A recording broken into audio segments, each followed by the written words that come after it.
An ounce of prevention is better than a pound of cure. Have you heard that phrase? Do you know what it means? It definitely applies to the topic of our video today.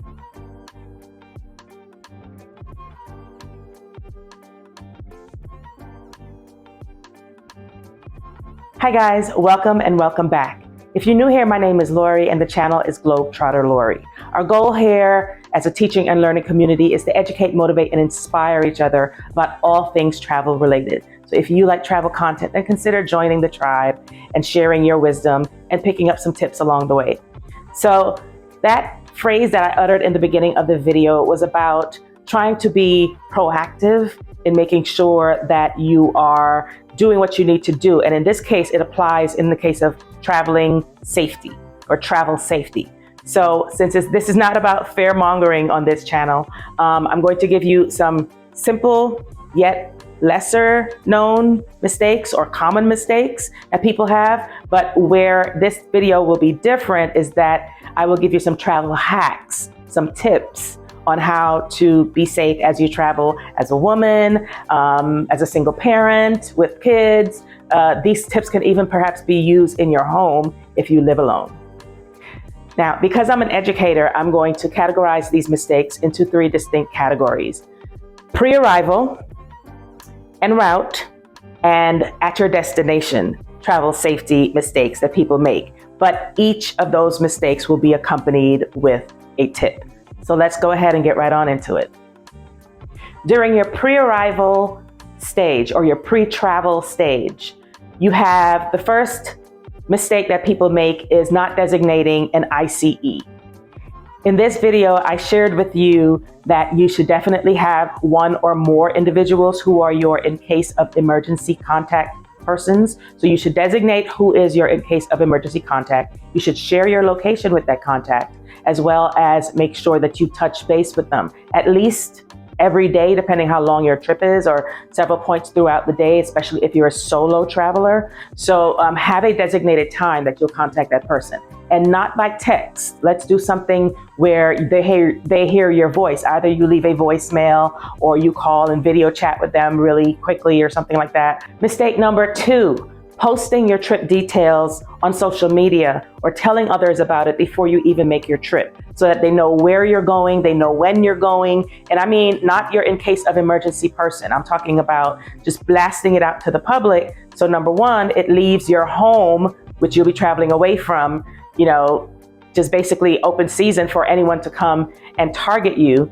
And then it also leaves you as a target as you're traveling, because people will know exactly where you are, what your itinerary is, and they may try to, if you have a stalker somewhere, they may try to meet you on the trip or something like that. So you want to be careful about how you're sharing this information, and be careful about even posting pictures while you're on vacation, because your pictures, if you don't know, have geo tags attached to them, geographical tags. So people can see the latitude and the longitude of your location, unless you do certain things to turn those off. And that's beyond the scope of this video. But unless you can do certain things to turn those off on your camera, then they definitely have location trackers on your picture.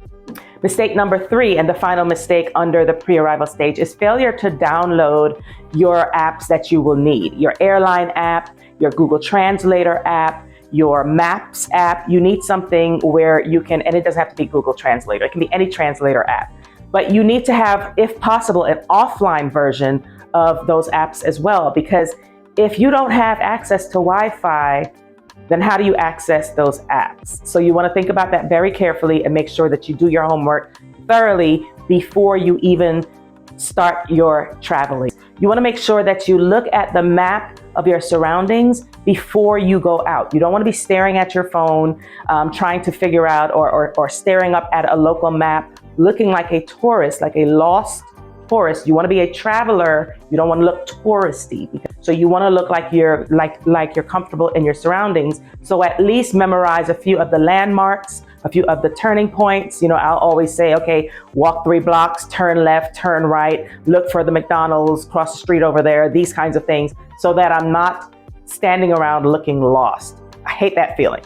And I've made that mistake myself as well. So now we move into the en route phase, and I have 3 mistakes for that phase as well. Mistake number one when you're en route that people usually make with regard to safety. Traveling with huge amounts of cash on them, and usually traveling with that amount of cash in just one location. Again, in this video, I told you about having smaller denominations of cash and the reasons for having that. Don't have all of your money in your wallet, in your purse, in your back pocket, in your jewelry case, wherever you have your money. Usually, I would say put it in different locations. I like to put my money as well as credit cards or debit cards in different locations. That way, if I have to give up my purse because someone wants to take my purse from me, then I give up my purse, but I still have money somewhere else. I still have some money back in my hotel room in a safe. I still have some money, but as you're traveling, you want to have them located in different places. So if you have different bags, place them in different bags. You know, if you have something on your person where you have a fanny pack, please don't do that because fanny packs just screams tourism.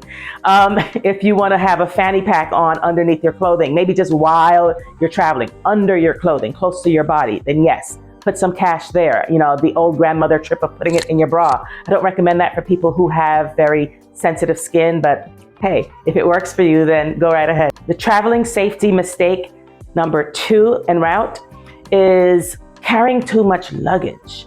Again, this video, I told you about how to only travel with a carry-on. And I do this, number one, not only traveling with a carry-on, but a carry-on that I can very easily manage by myself. I know what my limitations are, and so I don't go beyond my limitations hoping that someone will assist me along the way. Number one, you look very conspicuous if you're trying to roll 4 huge suitcases along with you, and then you're trying to put it up into the overhead bin or something like that, and you need assistance. People notice very easily, especially if you're a female and you're struggling and someone has to come to your rescue, then you are now on notice. You know, everyone is noticing that you are traveling alone. And the third mistake while you're traveling is waiting until your destination to actually secure your transit from the airport to wherever your lodging is. Spoke about it in this video as well, but you want to make sure that you think ahead. And I mean, quick story, when I went to Cancun, got out of the airport. If you've ever been to Cancun, you see there are signs, people, just a flood of people with signs everywhere. And that's not the only airport, but this is the most recent recollection. Signs everywhere. They're trying to entice you to come into their cab, into their taxis. You don't know who's legit. You don't know who may harm you. Again, if you're traveling solo, if you're a woman traveling solo, it's a pretty intimidating thing. It's a very intimidating thing to step out into, you know, the sunlight, and then you're bombarded with everyone trying to get you into their cab. What I did was I had already prearranged my transfer to my hotel. They were late, so I was standing there looking very conspicuous, which I did not like at all. I was very upset about that. But try to touch base with them throughout, you know, maybe before you exit the airport. And that was my mistake, not making sure they were there before I exited the airport. I should have stayed inside and waited. Now, nothing happened to me. However, I did feel very uncomfortable. So now let's switch the conversation to some mistakes that people make when they reach their final destination, when they get to the hotel room, or they get to their Airbnb or what have you, your hostel. As you're walking around, the failure is not to carry personal protection. And you have to consider that maybe your nails can be your personal protection. Now, I just cut mine all down, so I don't have, you know, much of that. But still, your nails are personal protection. Be cognizant of whatever martial arts you may know, self-defense, those types of things. You may have a small can of hairspray. I don't know if you've ever gotten hairspray in your eyes, but it burns. So you may not be able to carry mace through security at the airport, but you can definitely carry some hairspray. You may not be able to carry a knife through the airport, but you can definitely carry a comb that has sharp teeth or a sharp end, like a tail comb. This is a handy dandy little gadget from Amazon. It is not only a flashlight, but it is also an alarm, a bell. So I'm not gonna press it. It's linked down below in the description section underneath the video. But you can press this button and it will sound a very loud alarm, and anyone who is close to you would be, you know, likely to walk away. It has a nice little wrist strap that you can use so you can keep it in your hand at all times so you can easily access it. And it may seem kind of flimsy, but really, I mean, it's a way to feel a little bit more empowered. Now, not to say that I let my guard down, because I keep my guard up, but it definitely makes me feel a little bit more empowered and I can travel a little bit more securely. The second of the 4 mistakes that usually occur when you get to your destination is asking for daily housekeeping. Now you may be like, Lori, what? Like, who doesn't want daily housekeeping? I'm on vacation, I'm traveling, I'm at a hotel, someone's gonna clean up after me. Why not?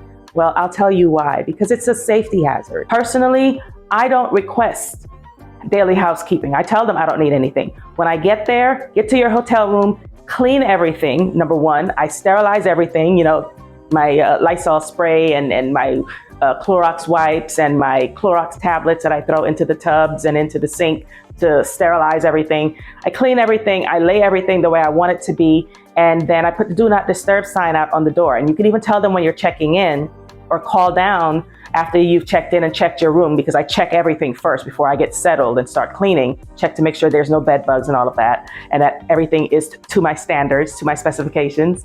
And then I put the sign out, I let them know, please do not disturb me. I do not require housekeeping. If I need additional towels, I will call down, I will come down, whatever I need to do, I'll get that. But don't request daily housekeeping. They see how many people are in the room, they see that you're alone, and you leave yourself and your belongings open to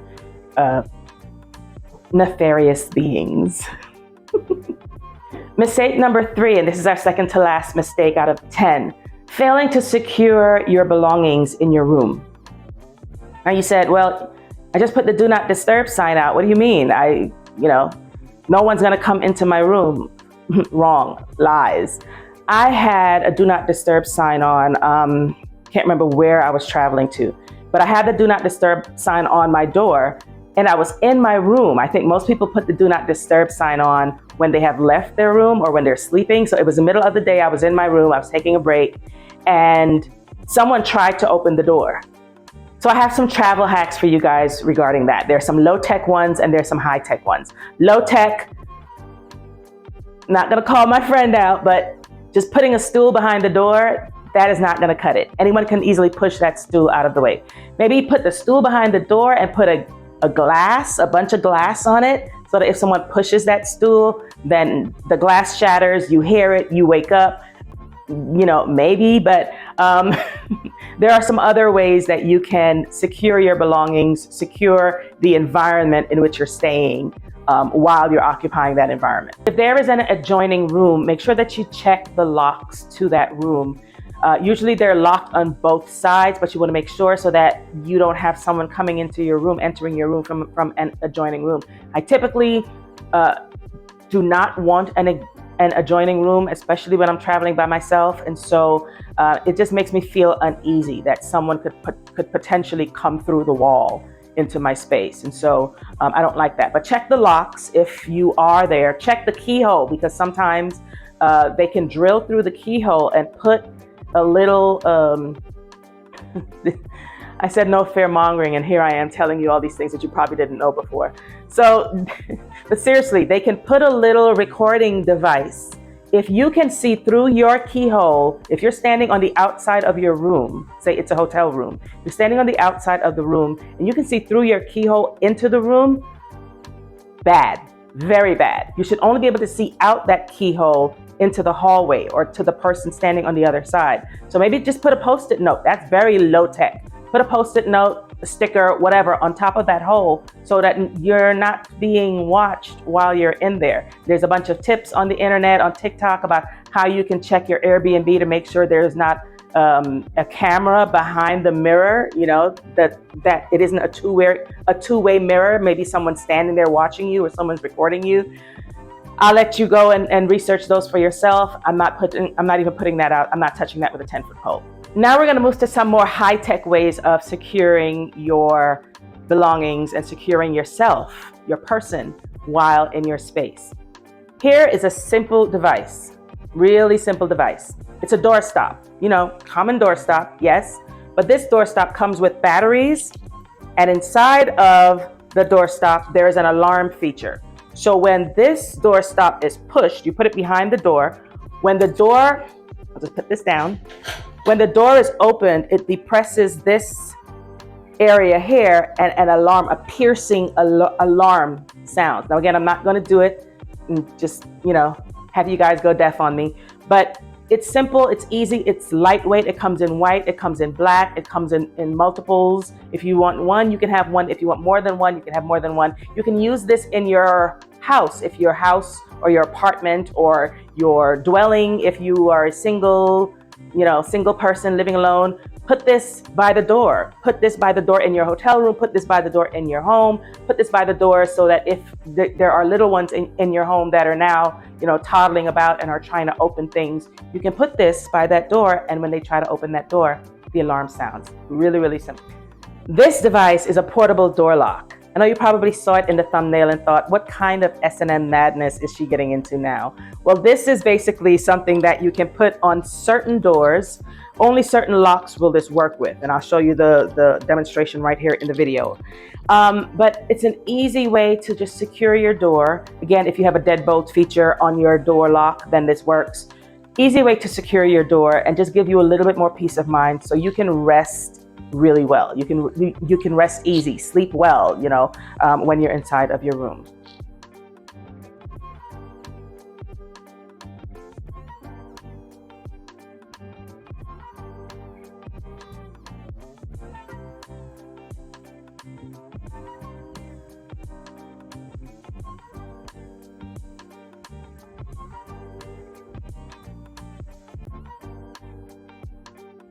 And my final tip with regards to securing your belongings in the room and securing your person while you're in your room is the Presence app. This is the most high-tech tip, the most high-tech hack that I'm sharing with you during this video. I personally have been using the Presence app for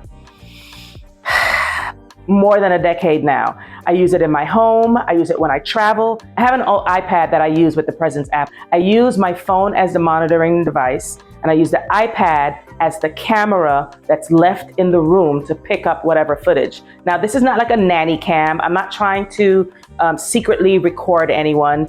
What I do is I set the sensitivity settings to motion. It gives me about 30-45 seconds to leave the room. I position my iPad in a way so that it's right at the door. You can see the door and you can see the entire room. So I can see who's coming in, I can see what they're doing and all of that. If the person comes into the room, I have the face of the iPad facing them. I want them to see themselves. And I've seen people come into the room before, someone coming in to clean the room, and they see themselves on the iPad and they back out of the room because they know that I'm recording them. They see that the recording has started. When it detects motion, it starts. Now you have to make sure that your device is plugged in because it has to be on the entire time. So you want to move your settings to never sleep, to don't sleep, or whatever the case may be on your particular device. But I set it not to sleep. I plug it up to a power source and I just leave that running. So it's going to start recording whenever it senses any motion.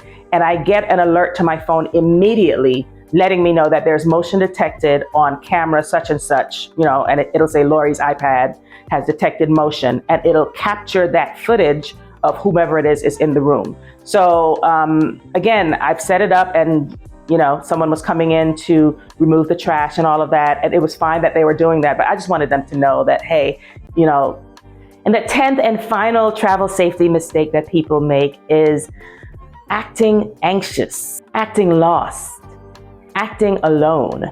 You don't ever want people to think that you're alone, that you're anxious. If you're going to sit and have a meal in a restaurant, and because I travel solo, I don't mind. I sit and eat in, well-lit places, and I enjoy my meal by myself at a table. I do that in my own community here. I'll go out to a restaurant and I'll go to the movies by myself, and I'll do all these things by myself. And I don't mind any of that. And maybe that's the way you should start if you're self-conscious about traveling solo, is just doing little things in your community by yourself and get comfortable with that, get used to that before you take it to a different state or a different country.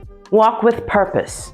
Go straight to the bar, go straight to the counter, go straight to, the host at the restaurant, whomever, and, look look confident, shoulders back, step in there like you know what you're doing, you know where you're going, you've been here before, you're not timid and mousy and kind of, no, we don't do that, right? We're not going to do that. We're Globetrotters. We're not going to do that.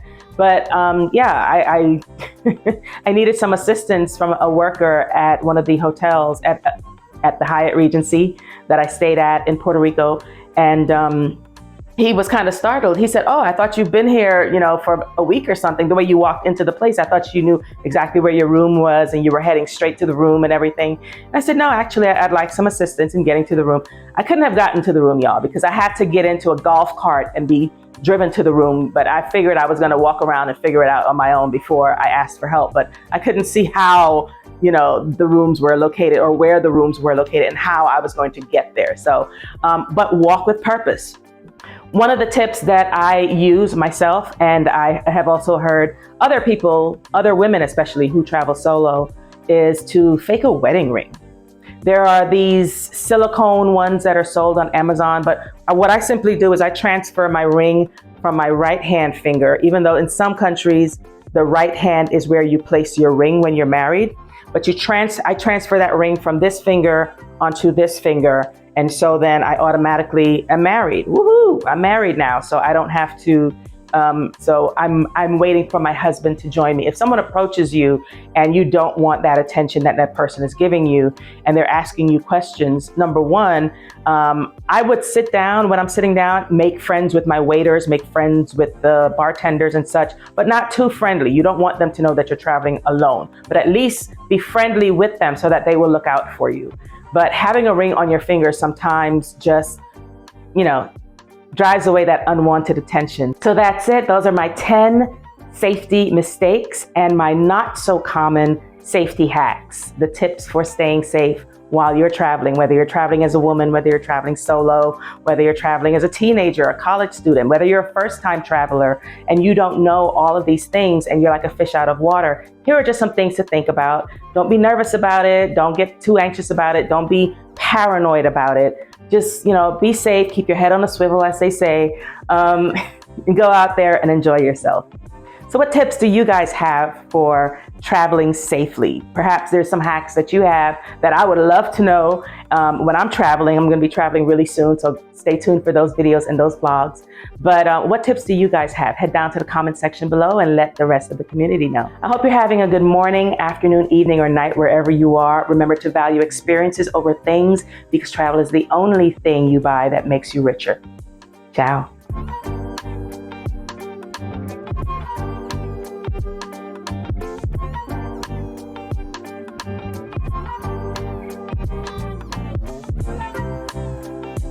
Thank you.